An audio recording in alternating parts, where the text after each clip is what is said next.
This is the letter I. I is for igloo.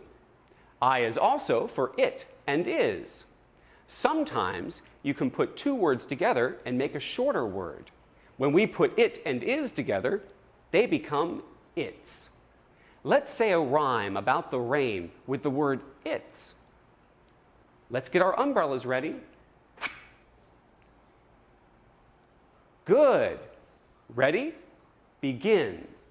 It's raining, it's pouring. The old man is snoring. He got into bed and bumped his head and couldn't get up in the morning.